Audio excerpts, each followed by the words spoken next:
Welcome to my channel థాటిగ్గర్. మీ అందరికీ థాటిగ్గర్ ఛానల్కి స్వాగతం. ఈ ఛానల్ మీకు పురాతన దేవాలయాలు, పురాణాలు మరియు పవిత్ర గ్రంథాలు, హిందూ ఆచారాలు, పండుగలు, పర్వదినాల గురించి మరియు ఈ ఆచారాల వెనుక దాగి ఉన్న పరమార్థాన్ని తెలియజేస్తుంది. అంతేకాకుండా టీటీడీ మరియు ఇతర దేవాలయాలకు సంబంధించిన కంప్లీట్ లేటెస్ట్ ఇన్ఫర్మేషన్ని అందిస్తుంది. ప్రపంచ ప్రఖ్యాతిగాంచిన పూరి జగన్నాథుని రథయాత్ర చూసేందుకు 2 కళ్ళు సరిపోవు. అయితే ఈ సంవత్సరం జరగబోయే పూరి జగన్నాథుని రథయాత్రకు ఎన్నో ప్రత్యేకతలు ఉన్నాయి. 3 ఉత్సవాలు ఒకే రోజు జరగనున్నాయి. చాలా దశాబ్దాలు తర్వాత ఈ రథయాత్రకు సంబంధించిన విశేషాలను ఈరోజు వీడియోలో తెలుసుకుందాము. 7 మోక్షదాయక క్షేత్రాలలో పూరి ఆలయం ఒకటి. పూరి జగన్నాథుని రథయాత్ర కేవలం ఓ ఒడిస్సా వాసులకు మాత్రమే కాదు, దేశవ్యాప్తంగా ప్రపంచవ్యాప్తంగా ఉండే ప్రతి భక్తులు చూసి తీరాల్సిన అద్భుతమైన ఆధ్యాత్మిక సంబరం. ప్రతి సంవత్సరం ఆషాఢ మాసంలో 2వ రోజు అనగా ఆషాఢ శుద్ధ విధియ నాడు రథయాత్ర అంగరంగ వైభవంగా జరుగుతుంది. జగన్నాథుడు, తన చెల్లి సుభద్ర, అన్న బలరాముల రథయాత్రకు లక్షలాది మంది భక్తులు వస్తూ ఉంటారు. ఈ సంవత్సరం పూరి జగన్నాథుని రథయాత్ర జూలై 7వ తేదీన అంగరంగ వైభవంగా జరుగుతుంది. అయితే ఇదే రోజు 3 ఉత్సవాలు ఒకే రోజున జరగడం విశేషం. సాధారణంగా పూరి జగన్నాథుని ఆలయంలో జగన్నాథుడి నవయవ్వన రూపం, నేత్రోత్సవం, రథయాత్ర వేరువేరు రోజులలో జరుగుతాయి. కానీ ఈ సంవత్సరం మాత్రం ఈ 3 ఉత్సవాలు ఒకే రోజున జరిపించేందుకు ఏర్పాట్లు జరుగుతున్నాయి. దాదాపు 5 దశాబ్దాలు తర్వాత ఈ 3 ఉత్సవాలు ఒకే రోజున నిర్వహిస్తున్నారు. 1971లో నవయవ్వన రూపం, నేత్రోత్సవం, రథయాత్ర ఒకే రోజున చేశారు.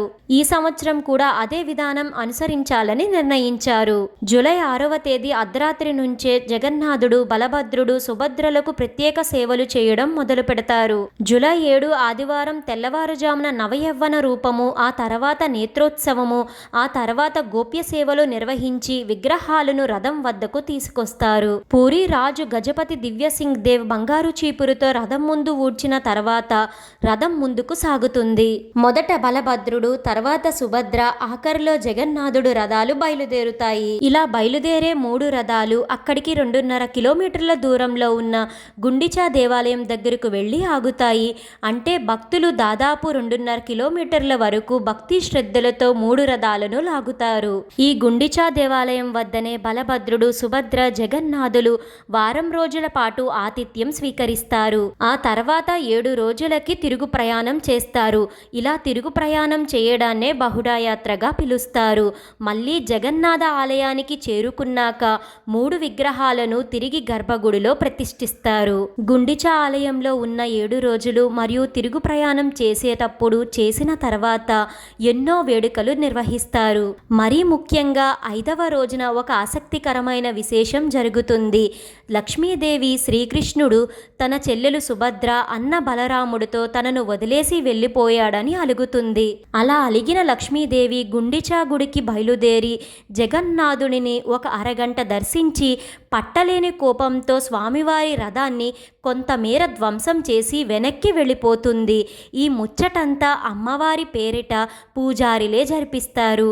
ఈ రోజునే హీరా పంచమిగా పిలిచి ఈ వేడుకను నిర్వహిస్తారు. పూరిలో బహుదాయాత్ర, హీరా పంచమి ఎప్పుడు నిర్వహిస్తారో మన నెక్స్ట్ వీడియోలో తెలుసుకుందాము. అంతేకాకుండా సునాబేష, అధారాపాన వేడుకలను ఎప్పుడు నిర్వహిస్తున్నారు మరియు జగన్నాథుని ఆలయంలో జగన్నాథుడు, బలభద్రుడు, సుభద్రాల విగ్రహాలను ఎప్పుడు ప్రతిష్ఠిస్తారో చూద్దాము. తెలుసుకున్నారు కదండి. ఈ సంవత్సరం పూరి జగన్నాథుని రథయాత్రకు సంబంధించిన విశేషాలను ఈ వీడియో మీకు ఎంతగానో ఉపయోగపడుతుందని అనుకుంటున్నాను. మీ సపోర్ట్ కోసం ఈ వీడియోని లైక్ చేసి షేర్ చేయండి. ఇలాంటి మరెన్నో వీడియోస్ కోసం థాటిగ్గర్ ఛానల్ని సబ్స్క్రైబ్ చేసి అక్కడే ఉన్న బెల్ ఐకాన్ని క్లిక్ చేయండి. ఓం నమో నారాయణాయ. Thank you for watching.